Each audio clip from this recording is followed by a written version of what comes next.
group. Go ahead. Dan, just wanted to take this opportunity to report some good news. At 11:04 last night, Abigail Mae Bresnik joined the NASA family, and Mama and baby are doing very well. Very thankful that for everyone there at Mission Control and everywhere else throughout NASA that's been so supportive and especially so helpful in the last couple of days with everything that's been going on. And if thank you to Mike Serafin and all the team there in Mission Control for being so hospitable to Wyatt yesterday, and Brian Smith on the ISS side for all their support and for enduring untold questions during the news conferences. Randy, thank you very much for those words, and thanks for recognizing the significant accomplishments on Earth that happened while you guys were working hard on your challenging mission in orbit. On behalf of the Planet Earth ground team, please accept our heartfelt congratulations. Thanks very much, Dan. Is Smith Johnson in the house today? No, sir. We believe him to be getting some hard-earned rest now. All right. Well, he'll have something for you all later in the day when he comes in. Outstanding. We'll be looking forward to that.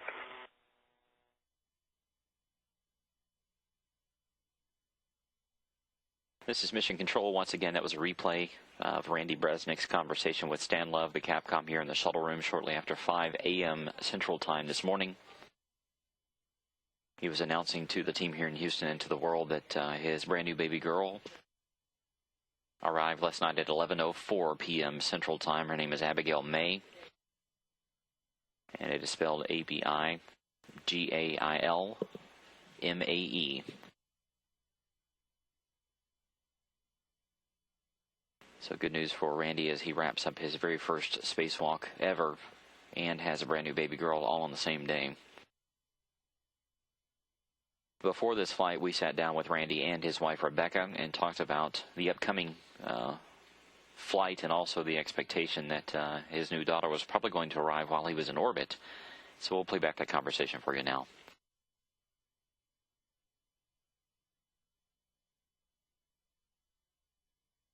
Why don't we start by you each telling us how you feel about this, unique situation that you have, having a baby anticipated to be delivered during Randy's mission? You can go first.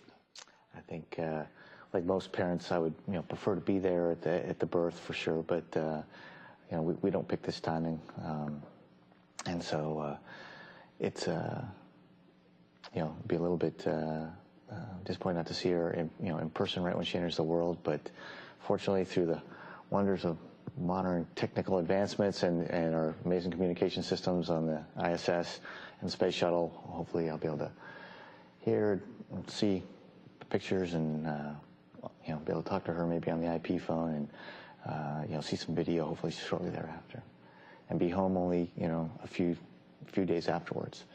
Yeah, I think similar to Randy, I'm a little disappointed that he won't be able to be there, but understanding that we don't choose the timing, and excited for him that he's doing what he's doing. I mean, he's trained, 1 year for this mission, but really he's been here 5, almost 6 years, and I'm just really excited for him and excited for us, and just begun basically a week beyond her being born. So excited for him to come home safely. Randy, you talked a little bit about how you might be able to hear about the birth or even see your new baby once she's born on orbit. But Rebecca, can you tell us what special preparations you're making for this unique situation? You can deliver the baby. Well, for the actual birth, really just trying to work his schedule along with the delivery of the baby. Due to medical reasons, I'm being induced 2 weeks early, so we're able to play with the date a little bit. So just working with my doctors and working with Randy's schedule to make sure that if possible, that we can do it on a day where he's not out doing an EVA, and maybe have a little more communication during that day. And then also setting up a support group here, and I've got family coming into town. My sister's coming in for the delivery, And then my mom's actually watching her child, so just, like I said, setting up, making sure we have even the dog being walked. So. You know, family, you know, mother and sister making sacrifice of not being able to go to the launch, so they can be in position to help out, you know, Rebecca after the launch, which, you know, we greatly very much appreciate what everyone has offered to do with helping us through this. Great. Randy, you touched on it a little bit, but from orbit, once the baby's born, what assets and resources will you have? It depends. I mean, it depends on the timing of the launch. We know the baby's, you know, due date plus or minus a little bit, but it just depends on if we're docked or not. Obviously, you know, if we're just shuttle, there's a few less, you know, assets. We don't have the you know, live video conference and that type of thing. But you know, we're anything we have is far more than, you know, most military families get when somebody's deployed and they're not there for the birth. So, you know, if I can get a simple radio call that, you know, she's entered the world safely and Rebecca's doing great, you know, everything above and beyond that's gravy. But if we're on, you know, docked with space station, obviously the communication assets we have there are a lot better, and hopefully, you know, things will align and satellites will be up, and I won't be too busy. I'll be able to chance to take a break, and, you know, maybe during lunch and then say hi. Work on being able to get some pictures and maybe a little video up, sent up after the fact. So. You mentioned you already have a son. Does he have a special role in all of this?